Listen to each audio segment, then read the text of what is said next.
Hello दोस्तों, आपका स्वागत है चिल्ड्रन चॉइस एकेडमी में। तो मेरे दोस्त, इस वीडियो में हम करने वाले हैं बायोलॉजी 2022 का पीवाईक्यू। ऑलरेडी मैंने आपको करवा दिया है। कहाँ से कहाँ तक क्या बोलोगे सर? आपने तो करवा दिया है 2016 से लेकर 2021 तक के पीवाईक्यू। सर आपने पीडीएफ भी दे दिया? हाँ मेरे भाई, पीडीएफ भी आपको मैंने दे रखा है। कहाँ पे? टेलीग्राम पे। सर टेलीग्राम कैसे ज्वाइन करा है? अरे भाई, टेलीग्राम ज्वाइन के लिए सिंपल सा तरीका है। आप चले जाइए डिस्क्रिप्शन में मिल जाएगा उसका लिंक, उसका क्लिक करिएगा, खटाक से पहुंच जाएगा टेलीग्राम, वहां से टक से आपको डाउनलोड कर लेना। चलिए फिर स्टार्ट करते हैं। बेहतरीन सा क्वेश्चन आया हुआ है इसमें। क्या है? फर्स्ट क्वेश्चन देखते हैं। पूछा है ऑरेंज कलर फोटोसिंथेसिस पिगमेंट। बताएंगे भाई इसमें से कौन सा पिगमेंट ऐसा है जिसका कलर कैसा होता है? ऑरेंज होता है। तो वो होता है भाई वो कैरोटीन का जो कलर होता है वो ऑरेंज होता है। कलर अगर आपसे पूछ लिया जाए रेड कलर किसके वजह से होता है, आप क्या बोलेंगे? लाइकोपेन की वजह से कैसा कलर होता है भैया? रेड होता है। जेंथोफिल की वजह से सर कैसा कलर होता है, ये भी बता दो सर। अरे मेरे भाई बिल्कुल बताएंगे, टेंशन तो नहीं लेना है आपको। तो याद रख लीजिएगा भाई, येलो कलर किसके वजह होता है? जेंथोफिल की वजह से। बाकी हम सब तो जानते हैं ग्रीन कलर किसके वजह से होता है मेरे दोस्त? वो होता है क्लोरोफिल के वजह से। आपसे पूछा जाता है कि फोटोसिंथेसिस जो होता है उसका मेन पिगमेंट कौन सा होता है? तो ये बात भी याद रख लीजिएगा, ये उसका होता है मेन पिगमेंट होता है। ठीक है, नेक्स्ट क्वेश्चन देखते हैं। क्वेश्चन नंबर आपको सेकंड में पूछता है क्या कि डबल फर्टिलाइजेशन बताओ किसका यूनिक फीचर है? डबल फर्टिलाइजेशन किसका यूनिक फीचर है? क्या ब्रायोफाइटा बोलोगे? ना मेरे दोस्त, कभी मत बोलना। डबल फर्टिलाइजेशन होगा तो मतलब उसके पास क्या होना चाहिए? उसके पास होना चाहिए फ्लावर प्रेजेंट। और ब्रायोफाइटा के पास तो कोई फ्लावर होता ही नहीं है। ठीक है, अलगी के पास भी कोई फ्लावर नहीं होता है, जिम्नोस्पर्म के पास भी कोई फ्लावर नहीं होता है। तो फ्लावर किसके पास होता है? एंजियोस्पर्म। इसीलिए याद रखना, जिसके पास फ्लावर उसके पास होता है डबल फर्टिलाइजेशन। और फ्लावर किसका पास होता है? एंजियोस्पर्म के लिए होता है। इसमें थोड़ा सा स्पेलिंग गलत हो रखा है, ANGI होगा ना, JIOS। आप सही है, जिम्नोस्पर्म का सही है। तो याद रखना, पूछेगा डबल फर्टिलाइजेशन तो आपको मैंने बताया एंजियोस्पर्म में। लेकिन अगर आपसे पूछ लेता कि मुझे बताएंगे कि सिंगल फर्टिलाइजेशन किसके अंदर होता है, किसका फीचर होता है? तो जिम्नोस्पर्म का फीचर होता है क्या?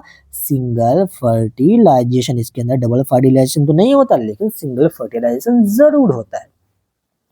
नेक्स्ट क्वेश्चन देखो, क्वेश्चन नंबर 3। बेहतरीन सा क्वेश्चन पूछा है। मुझे बताओ बैक क्रॉस क्या है? बैक क्रॉस किसके किसके बीच में क्रॉस करवाओगे? आप जानते हो एक होता है डोमिनेंट, एक होता है रिसेसिव। अगर आप F1 को F के साथ अगर आप क्रॉस करवाते हो F1 के साथ, तो ये बैक क्रॉस बिल्कुल नहीं होगा, है ना। इसको हम क्रॉसिंग ओवर कहते हैं, सिंपल। इसको वैसा होता ही नहीं है, तो छोड़ दो। लेकिन आप F1 को F1 फर्स्ट जनरेशन को आप रेसेसिव के साथ अगर आप क्रॉस करवाते हैं तो ये आपका कहलाता है बैक क्रॉस। याद कर लीजिएगा डायरेक्ट। इसके लिए मैं आपको किसमें इसका दो तो मैं डिटेल समझाऊंगा भाई। F1 के साथ करेंगे क्या होता है, इसको एक बहुत पूरा मोनोहाइब्रिड डायहाइब्रिड क्रॉस मुझे समझाना पड़ेगा उसके लिए।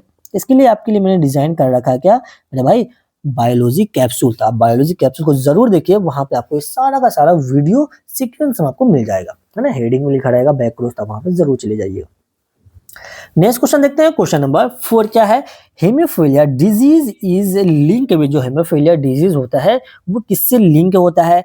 क्या वो एंटोजोम एंटोजोम नहीं भाई, ये ऑटोजोम है ना। ये क्या होगा? ऑटोजोम से क्या लिंक होता है? ना भैया, ऑटोजोमल नहीं होता। जो हेमोफिलिया होता है वो होता है सेक्स क्रोमोजोम से ये लिंक डिजीज होता है। और सेक्स क्रोमोजोम सर क्या होता है? अरे मेरे दोस्त, जो XY क्रोमोजोम होता है ना, वही सेक्स क्रोमोजोम होता है। क्या सर मेल और फीमेल दोनों XY होता है? अरे नहीं नहीं, सेक्स क्रोमोजोम आपसे पूछा जाता है कि मेल के अंदर बताओ कौन सा सेक्स क्रोमोजोम होता है, आप क्या बोलेंगे? मेल के अंदर होता है XY क्रोमोजोम। फीमेल के अंदर कौन सा सेक्स क्रोमोजोम होता है? फीमेल के अंदर होता है XX क्रोमोजोम। सर इन दोनों में ये डिसाइड कौन करता है कि बेबी जो चाइल्ड होने वाला है वो मतलब वो लड़का हो गया लड़की? भाई वो हमेशा ना हमेशा मेल डिसाइड करता है, क्योंकि मेल के अंदर क्या है? X and Y chromosome present होता है, इस वजह से। सर ऑटोसोम बता दो सर। अरे भैया, ऑटोसोम होता है 44 क्रोमोसोम। ये दोनों मेल और फीमेल के लिए बराबर होता है। ठीक है, मेल और फीमेल के लिए बराबर होता है। नेक्स्ट क्वेश्चन देख लीजिए। Question number 5। Which of this is haploid. इसमें से बताएंगे इसमें से कौन सा स्ट्रक्चर हैप्लॉइड है। हैप्लॉइड का मतलब आपको पता है क्या होता है? नहीं सर, मुझे नहीं पता। अगर मुझे पता होता तो मैं क्यों आपका लेक्चर देखता। बात भी सही बोल लो यार, आप गलत तो नहीं बोल लो। चल समझाता हूँ मैं। आपको पता है ना, देखो ह्यूमन बॉडी का मैं एग्जांपल लेता हूँ। टोटल कितने क्रोमोसोम होते हैं मेरे दोस्त? 46 क्रोमोसोम होते हैं। और ये अगर देखो ये 46 क्रोमोसोम जिसके पास भी प्रेजेंट है पूरा 46 से मतलब 46 उसको हम बोलते हैं डिप्लॉइड। इसको क्या बोलते हैं? इसी को बोलते हैं डिप्लॉइड। तो इसको हम डिनोट करते हैं 2n से। इसको किस कैसे डिनोट करते हैं? 2n से। लेकिन इस 46 को आप आधा कर देते हो, हाफ कर देते हो तो कितना हो गया? 23, है ना? 23 क्रोमोसोम। अगर ये 23 क्रोमोसोम कहीं चला गया, इसी को हम कहते हैं हैप्लॉइड। आई थिंक कि आपको ये चीज समझ में आ गया और इसको डिनोट करते हैं हम एन से। तो समझ में आया पहले हैप्लॉइड क्या और डिप्लॉइड क्या। तो हैप्लॉइड का मतलब क्या है? ह्यूमन बींग्स के अंदर 46 क्रोमोसोम प्रेजेंट, उसको हैप्लॉइड करेंगे। और उसका अगर आधा क्रोमोसोम प्रेजेंट, उसको हम सॉरी पूरा 46 क्रोमोसोम है तो उसको हम डिप्लॉइड करेंगे, और उसका आधा क्रोमोसोम प्रेजेंट उसको हम हैप्लॉइड कहेंगे। अब इसमें देखते हैं कि भाई किसके पास 23 क्रोमोसोम प्रेजेंट होता है। तो मेरे दोस्त, मैंने आपको क्या बताया? एम्ब्रियो, एम्ब्रियो के अंदर प्रेजेंट होता है 46 क्रोमोसोम होता है, तो मतलब ये आपका डिप्लॉइड है। और जो फ्यूटस है ना, फ्यूटस है उसके अंदर जो होता है ये होगा भाई, स्पेलिंग इतना गलत क्यों रखा है?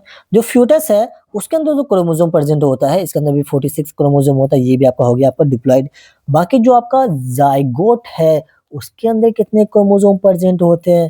अरे मेरे भाई, इसके अंदर 46 क्रोमोसोम ही प्रेजेंट होते हैं। ये भी आपका कैसा स्ट्रक्चर हो गया? ये भी हो गया आपका डिप्लॉइड हो गया। लेकिन जो गैमीट होता है उसके अंदर कितने होते हैं? 23। चलो सर, नहीं आया समझ में तो, लेकिन मुझे ये बताओ, पहले आपको इतना तो समझ में आ गया ना कि भाई हैप्लॉइड और डिप्लॉइड क्या है, तो इसको थोड़ा साइड करते हैं। अब मैं आपको समझाता हूँ कि बहुत बच्चे यहाँ पे गैमिट लगाते हैं, ठीक, तो मैं बताता हूँ गैमिट क्यों नहीं हुआ। ठीक है, आपका डाउट है, क्लियर कर लेते हैं अभी के भी। आइए देखते हैं भैया, मेल बॉडी और फीमेल बॉडी। मेल बॉडी में जो मेल गैमिट होता है उसको हम क्या कहते हैं? मेल गैमिट को कहते हैं स्पर्म। उससे पहले मैं आपको देखो क्रोमोसोम पे बात करूं तो क्रोमोसोम तो लिखना पड़ेगा। तो मेल बॉडी के अंदर टोटल देखो, बॉडी के अंदर कितने होते हैं? 46 क्रोमोसोम। और फीमेल बॉडी के अंदर कितना होगा भैया? 46 क्रोमोसोम। अब मुझे ये बताएंगे, जब फर्टिलाइजेशन होता है, जब यहाँ से और ये जब गैमीट ट्रांसपोर्ट होता है, देखो ये तो आपको फीमेल बॉडी पूरा बॉडी में उतना है, लेकिन अगर यहाँ पे मैं आपको बताऊं कि स्पर्म के अंदर कितना होता है, स्पर्म के अंदर होता है मेरे दोस्त 23 क्रोमोसोम होता है। और यहीं पे ओवा के अंदर कितना होते हैं भैया? इसके अंदर 23 क्रोमोसोम होता है ना, इसके अंदर 23। तो मुझे बताएंगे मेल गैमिट के अंदर कितना क्रोमोसोम है? 23। फीमेल गैमिट के अंदर कितना क्रोमोसोम? 23। ये दोनों ट्रांसपोर्ट होते हैं और ये मिलते हैं आपस में, तो यही क्या कहलाता है? फर्टिलाइजेशन। फर्टिलाइजेशन के बाद क्या बनता है? जाइगोट। मुझे ये बता दो मेरे दोस्त, मुझे ये बताएंगे 23 क्रोमोसोम यहाँ से आया, 23 क्रोमोसोम यहाँ से आया, मतलब 23 यहाँ से, 23 यहाँ से, टोटल 23 और प्लस 23 कितना हो गया? बोलो तो 46। तो जाइगोट के पास कितने क्रोमोसोम है सर? इसके पास तो 46 क्रोमोसोम है। अगर 46 क्रोमोसोम है तो क्या उसको हैप्लॉइड कहेंगे? नहीं, उसको हम डिप्लॉइड कहेंगे। इसलिए आपका यहाँ पे जाइगोट नहीं होता है। आई होप कि आपको ये चीज समझ में आ गया हो। नेक्स्ट क्वेश्चन देखते हैं। क्वेश्चन बस एक अच्छा सा क्वेश्चन है। Which of this reaction occur in photosynthesis? बताएंगे फोटोसिंथेसिस में इसमें से कौन सा रिएक्शन अकर होता है? क्या होता है भैया? Carbon dioxide is reduce and water. बिल्कुल भैया, यही करेक्ट है। कार्बन डाइऑक्साइड जो होता है वो रिड्यूस होता है, और वाटर रिड्यूस होगा नहीं। कार्बन डाइऑक्साइड दोनों ऑक्सीडाइज है, दोनों रिड्यूस तो कभी होता ही नहीं है। ठीक है, याद रख लीजिएगा। इसमें जो आप सिंपल से याद कर लीजिएगा, जो CO2 होता है वो इलेक्ट्रॉन को गेन करता है, ठीक है, और जो वाटर होता है वो इलेक्ट्रॉन को लॉस करता है। जो इलेक्ट्रॉन को गेन करे उसको हम रिड्यूस्ड कहते हैं, और जो इलेक्ट्रॉन को लॉस करे उसको हम ऑक्सीडाइज कहते हैं। इसमें क्या रिड्यूस मतलब क्या?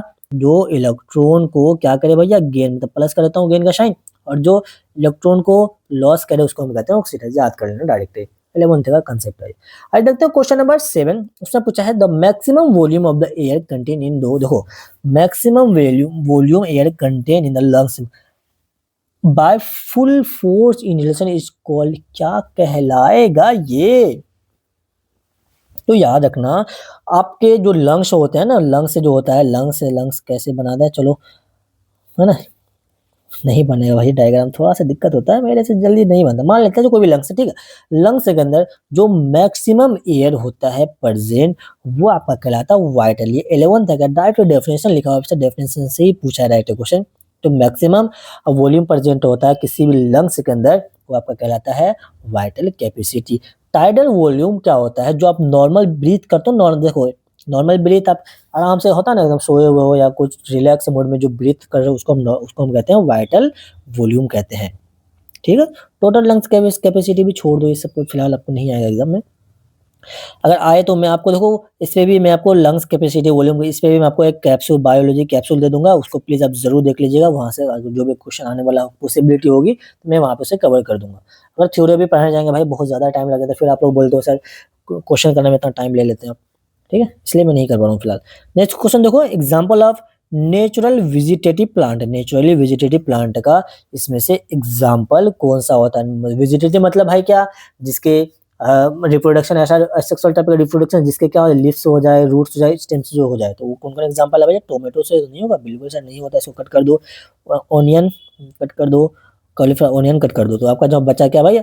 Potato, sugar cane. ये आपका करेक्ट आंसर होता है ऑप्शन नंबर ए बिल्कुल यानी बिल्कुल करेक्ट आंसर है। अब मुझे यहाँ पे क्या लग रहा है कि यहाँ पे इस जगह थोड़ा-सा इसको कुछ गड़बड़ जिंजर तो है, जिंजर होगा। देखो इसमें पोटैटो, शुगर केन और जिंजर है और यहाँ पे क्या हो सकता है भाई कुछ तो गड़बड़ कर दिया टाइपिंग में। जिंजर कर लीजिए, ठीक है? जिंजर कर लीजिए, ऑप्शन नंबर ए इसका करेक्ट आंसर है। नेक्स्ट क्वेश्चन देखेंगे heart is covered by with a covering. जो हर्ट होता है उसके कवरिंग को क्या कहते हैं? सिंपल सा क्वेश्चन है, उसे कवरिंग कहते हैं हम पेरिकार्डियम। कार्डियम मतलब क्या होता है? हार्ट। तो आपका करेक्ट आंसर हो जाएगा ऑप्शन नंबर ए करेक्ट है, पेरिकार्डियम। अब प्लूरल मेम्ब्रेन क्या होता है भैया? सर प्लूरल अगर आपसे पूछ लिया जाए कि जो लंग्स का कवरिंग होता है उसको क्या कहते हैं? उसको हम प्लूरल मेम्ब्रेन कहते हैं। किसके कवरिंग को? लंग्स के कवरिंग को कहते हैं प्लूरल मेम्ब्रेन।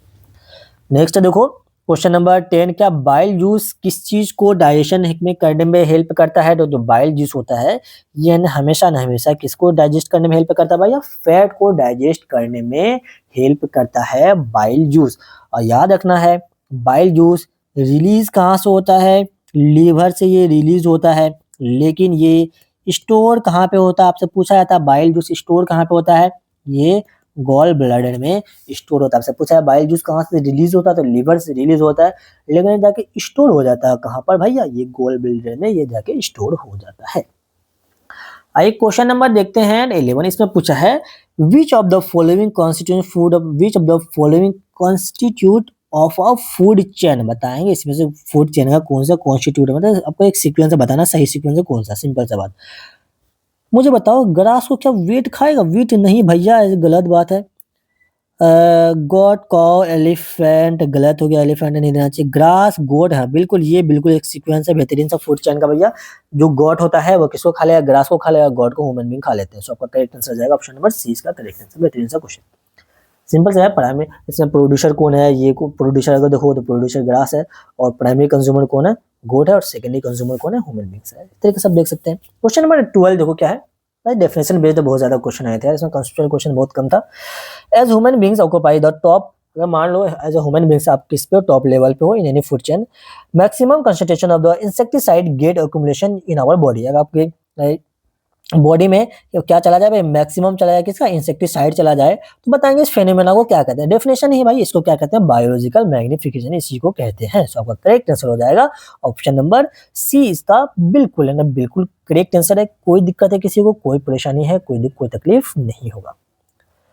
क्वेश्चन नंबर 13 देखोगे क्या इस क्वेश्चन में पूछा है which of the following not a method of contraception. बताएंगे इसमें से कॉन्ट्रासेप्शन का मेथड कौन सा नहीं है? क्या मैकेनिकल बैरियर है? बिल्कुल भाई मैकेनिकल बैरियर आपका कॉन्ट्रासेप्शन का मेथड है। ट्यूबेक्टोमी भी है और वासेक्टोमी भी है, लेकिन अबॉर्शन मेथड कोई भी कॉन्ट्रासेप्शन का मेथड नहीं है ये।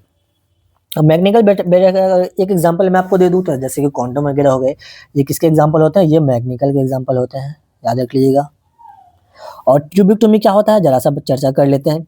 सबसे पहले पूछा जाता है कि ट्यूबिक्टोमी बताओ मेल बॉडी के अंदर क्या होता है? फीमेल। तो ट्यूबिक्टोमी होता है ये हमेशा न हमेशा किसके किसके बॉडी में होता है? फीमेल बॉडी के लिए होता है ना, फीमेल बॉडी में क्या होता है? इसमें क्या करते हैं भैया? जो फेलोपियन ट्यूब होता है फेलोपियन ट्यूब उसको कट कर देते हैं, फेलोपियन ट्यूब को कट करके उसको वहां पे बांध देते हैं, भैया आपका क्या था? ट्यूबिक्टोमी।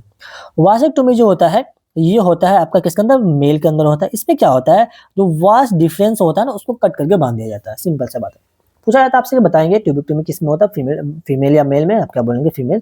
वासेक्टोमी किसके अंदर होती है प्रोसेस? आप क्या बोलेंगे? मेल के अंदर। नेक्स्ट क्वेश्चन देखोगे क्वेश्चन नंबर 14 पूछा है start of the reproductive phase in human female. बताएंगे रिप्रोडक्टिव फेज का स्टार्टिंग पॉइंट जो होता है वो फीमेल के अंदर वो क्या कहलाता है? स्टार्ट पूछा है, स्टार्ट मेनापॉज कहलाता है या मेनार्च कहलाता है? कभी भी आपसे स्टार्टिंग पूछे, मेंस्ट्रुअल साइकिल स्टार्ट पूछे या रिप्रोडक्टिव फेज मतलब हो ना, वहीं का वही है जिसको हम फर्स्ट मेंस्ट्रुअल साइकिल कहते हैं, वो आपका क्या कहलाता है? वो आपका मेनॉर्स कहलाता है ना, मेनॉर्स।